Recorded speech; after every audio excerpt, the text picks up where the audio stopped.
Bonjour à tous, bienvenue dans cette émission où on va faire le point ensemble sur l'Open d'Australie 2024. Donc je vais vous parler de mes favoris d'avant-tournoi, ceux que j'avais désignés comme étant pour moi des prétendants au titre. On va parler également des déceptions de cet Open d'Australie, et il y en a eu des déceptions. On va aussi parler des surprises, il y a eu aussi beaucoup de surprises. On va faire une analyse de cette finale et on parlera ensuite de mes pronostics pour la suite, de ce qui pour moi nous attend sur cette saison 2024, là, surtout au premier trimestre, cette saison sur dur.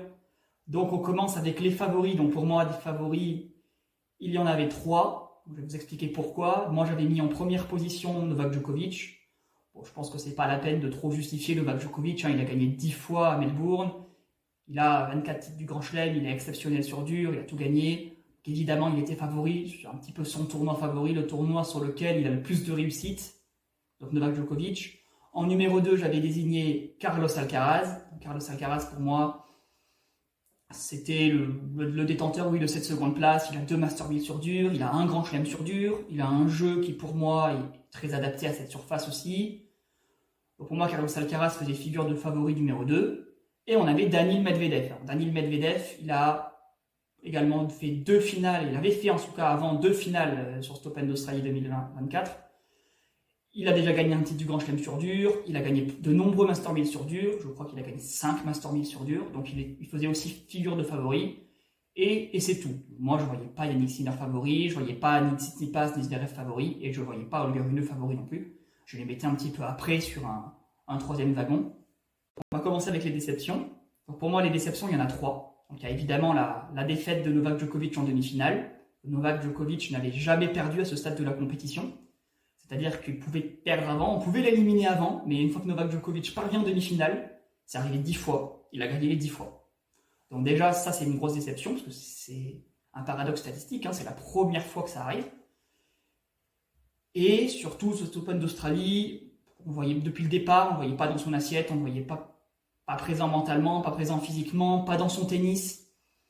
Personnellement, au début du tournoi, ça ne m'avait pas choqué plus que ça, parce que des tournois qui l'abordent en étant blessé, en étant moins bien, en commençant avec un niveau qui n'était pas au rendez-vous, où il y en a eu d'autres. Et puis son niveau montait au fur et à mesure des matchs, se révélait au fur et à mesure des matchs. Et surtout, il a déjà gagné des titres en étant blessé. Donc, moi, pour le coup, ça ne m'avait pas surpris. Mais c'est vrai que là, la manière dont il a abordé ce match contre Sinner, clairement, il n'a pas réussi à monter vraiment en force. Donc il avait fait 2 matchs plus simples contre Etcheverry et Manarino. Ce sont des joueurs qui n'ont pas un style de jeu qui lui pose beaucoup de problèmes. Mais là, contre Yannick Sinner, clairement, il fallait élever le niveau de jeu, il fallait réussir à être à la hauteur, il ne l'a pas fait. Yannick Sinner, lui, a été très très bon. On en reparlera par la suite. On reparlera de Yannick Sinner et de toute la dimension que prend la performance pour moi de Yannick Sinner. Donc ça, c'est la première déception. Moi, la deuxième déception, c'est Daniil Medvedev, sa défaite en finale. Pour moi, il avait absolument tout pour remporter ce titre en finale. C'est lui qui avait l'expérience, il avait l'avantage des face-à-face. Il avait toujours gagné contre Yannick Sinner dans ces conditions, quasiment. Il devait gagner. Et il me fait un peu penser à Murray, à cette malédiction finale de l'Open d'Australie. Donc on en reparlera quand on fera le débrief de la finale. Et la troisième déception, pour moi, c'est Stefanos Tsitsipas. Donc Stefanos Tsitsipas, il avait fait la finale l'année dernière, et là, avec la nouvelle manière de compter les points, parce que oui, les points ont légèrement changé au niveau de la comptabilité. C'est une perte sèche pour lui, cet Open d'Australie 2024 de 1000 points. Donc c'est l'équivalent d'un Master 1000, donc c'est vraiment une très mauvaise nouvelle pour lui pour le classement. D'autant plus qu'il avait réalisé une saison 2023 assez décevante, et qu'une partie de ses points étaient agrégés dans cet Open d'Australie 2023, et ses 1200 points qu'il avait gagnés avec sa finale de l'année dernière. Personnellement, ça m'aurait pas surpris une défaite contre Djokovic en quart de finale, parce qu'il n'a jamais réussi à battre Djoko en Grand Chelem, parce qu'il ne l'a plus battu depuis 2019. Ça, on parlera plus longuement de Stefanos Tsitsipas dans une autre vidéo.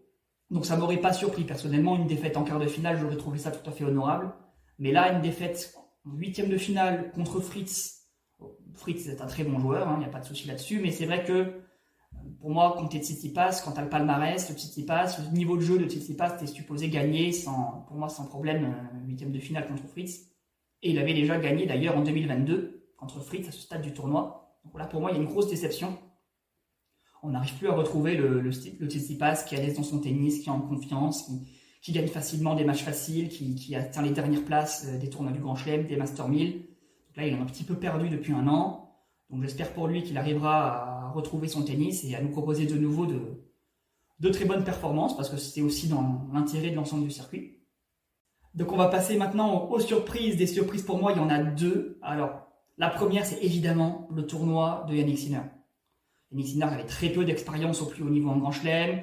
Il sortait d'une saison 2023, d'une fin de saison 2023 absolument tonitruante, où il avait tout à confirmer. Il avait gagné plusieurs fois contre Daniil Medvedev. Il avait gagné Novak Djokovic. Il a gagné des ATP 500. Il a gagné plusieurs tournois.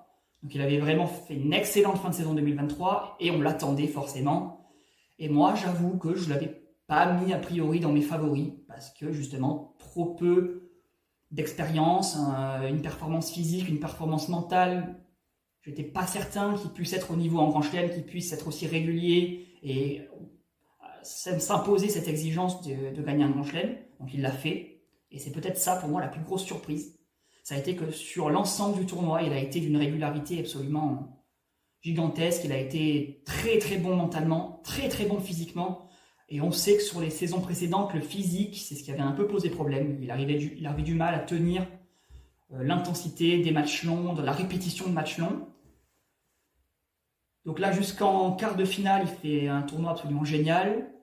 Il perd pas de 7 contre Khachanov, il perd pas de 7 contre Rublev. Donc les victoires sont déjà des bonnes nouvelles, mais en plus sans perte de 7, sans difficulté. Et surtout, il bat Novak Djokovic, donc ça c'est une énorme performance. Donc on peut effectivement dire que Novak Djokovic a laissé passer cet Open d'Australie, mais moi je loue la performance de Jannik Sinner.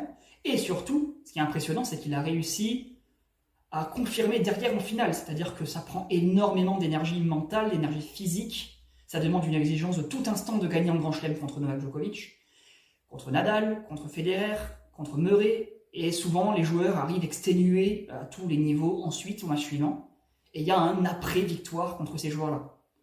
Et cette après-victoire, il a parfaitement négocié, puisqu'il est arrivé mentalement totalement frais, physiquement totalement frais, il arrive contre un Daniil Medvedev, et il fait ce qu'il a à faire. Donc vraiment, cette victoire contre Daniil Medvedev aussi, il menait 2-7-0 en finale par un adversaire qu'il avait réussi à dominer sur les 3 dernières rencontres, donc on fera un petit peu plus le point là-dessus, mais il arrive à revenir d'une situation où il est extrêmement mal embarqué, et moi vraiment il m'a bluffé par sa performance sur cet Open d'Australie 2024.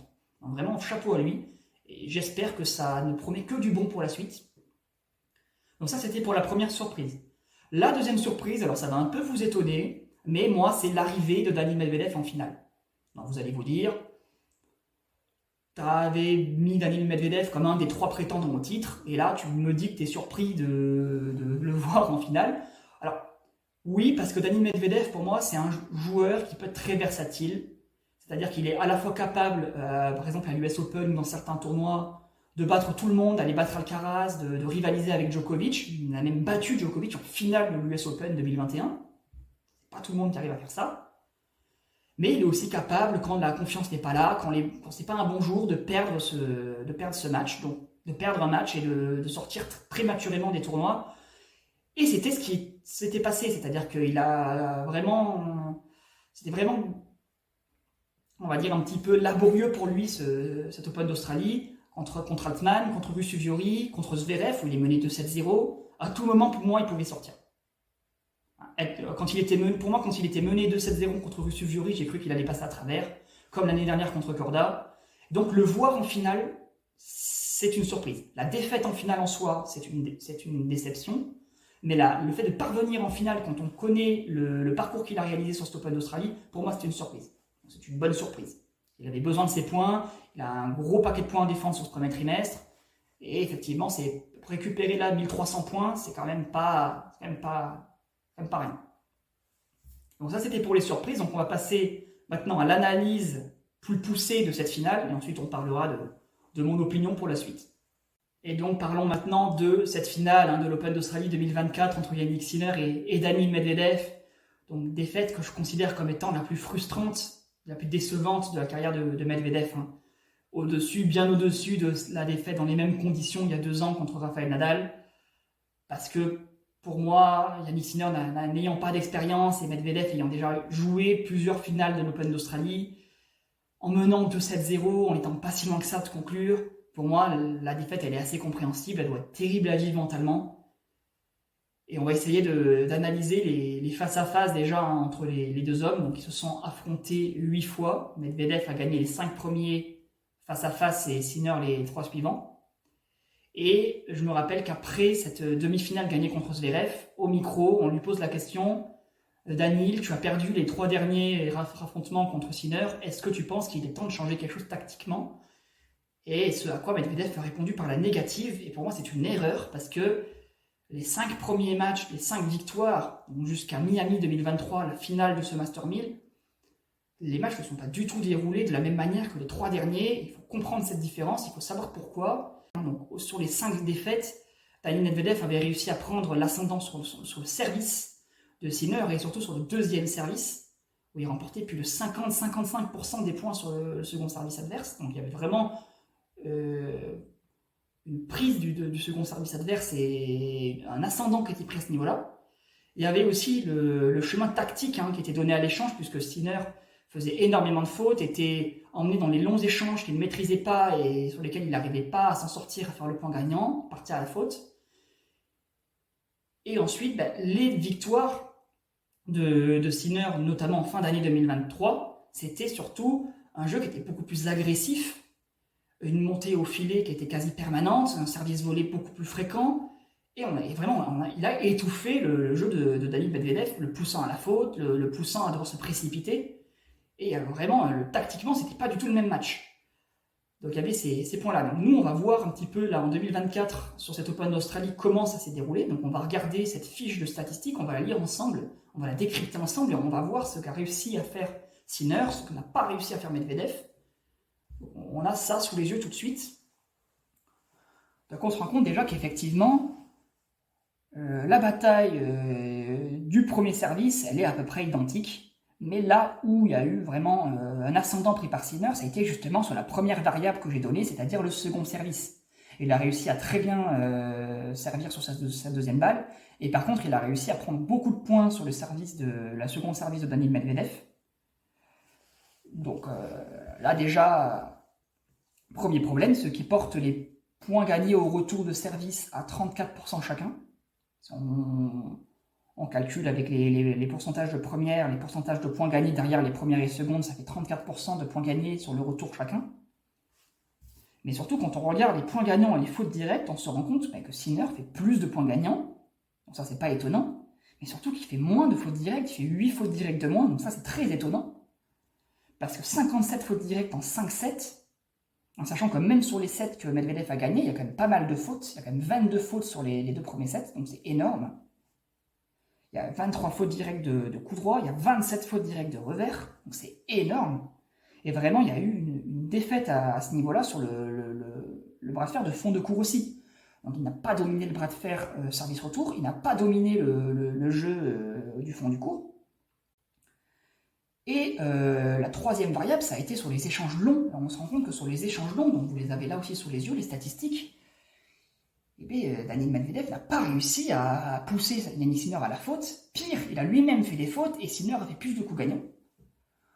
Donc on se rend compte que tous les deux ont réussi sur leur engagement à proposer des points faciles, des points gratuits de 0 à 4 coups, tous les deux de manière assez homogène, autour de 75-80% chacun. Mais vraiment, dès que l'échange s'est allongé, surtout dans les 3 dernières manches, Sinner a été un cran au-dessus. Et Daniil Medvedev n'a pas réussi à pousser Yannick Sinner à la faute. Pire, il a lui-même fait des fautes et Sinner a fait plus de coups gagnants. Donc on se rend compte que tous les deux ont réussi sur leur engagement à proposer des points faciles, des points gratuits de 0 à 4 coups, tous les deux de manière assez homogène, autour de 75-80% chacun. Mais vraiment, dès que l'échange s'est allongé, surtout dans les 3 dernières manches, Sinner a été un cran au-dessus. On imagine qu'il avait beaucoup de mal, Yannick Sinner, à tournoi ou même sur la finale. C'est pas du tout un match qui a été volé. Donc, moi, félicitations à Sinner. C'est vraiment une excellente performance qui va peut-être le propulser d'ailleurs mentalement dans les plus hautes marches du classement et même sur l'ensemble de sa carrière. Donc maintenant, le point d'interrogation qui va se poser, ça va être l'après-Grand Chelem, l'après-victoire en Grand Chelem. On sait que c'est très difficile mentalement d'être à la hauteur quand on vient de gagner son premier Grand Chelem parce qu'on a enfin acquis ce pourquoi on s'est battu toute sa vie. Donc on sait que notamment pour Dominic Thiem, mais aussi pour Daniil Medvedev, ça avait été assez dur à gérer mentalement ces quelques mois, quelques événements après. Donc il va y avoir cette question qui va se poser, mais moi je fais confiance à Yannick Sinner pour gérer cet événement au mieux, et j'espère pour lui que ça va donner de très très bons affrontements par la suite, et qu'on va pouvoir recréer donc du coup un nouveau Big Four avec Djokovic, Alcaraz et Daniil Medvedev. Donc ça, on en parlera un petit peu plus tard dans une prochaine vidéo, mais on se rend compte qu'on recrée plus ou moins les schémas qui existaient auparavant.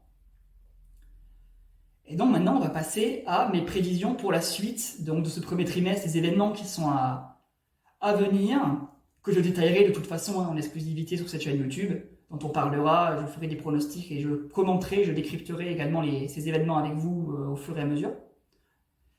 Et donc on va passer maintenant aux prévisions.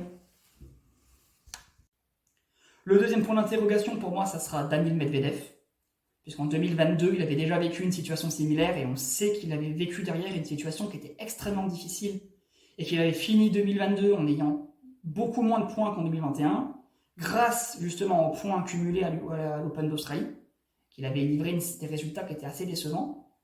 Donc j'espère que là, il sera capable de se remotiver, de se remobiliser très rapidement mentalement, parce qu'il n'aura pas le droit à l'erreur cette année.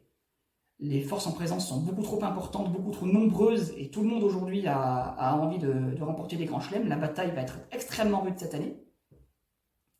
Le troisième point d'interrogation, pour moi, ça sera Carlos Alcaraz. Donc Carlos Alcaraz est arrivé comme une météorite dans le monde du tennis en 2022, en gagnant des Master 1000, en gagnant un grand chelem.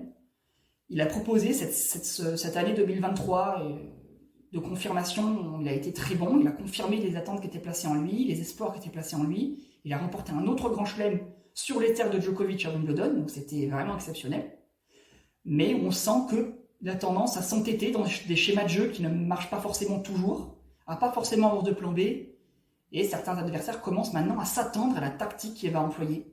Donc on le sait pour le schéma de jeu autour des amortis, on sait que Carlos Alcaraz va tenter énormément, va être très agressif, va tenter d'être dominant tout de suite depuis le fond du court, mais va aussi être capable de monter à la volée. On sait quel jeu il va nous proposer aujourd'hui, et de plus en plus de joueurs peut-être vont être capables de proposer des solutions. Donc voilà, ça va être à lui d'être inventif, de trouver de nouvelles manières de dominer ses adversaires, et on est capable. Il a un physique exceptionnel, il a un mental exceptionnel.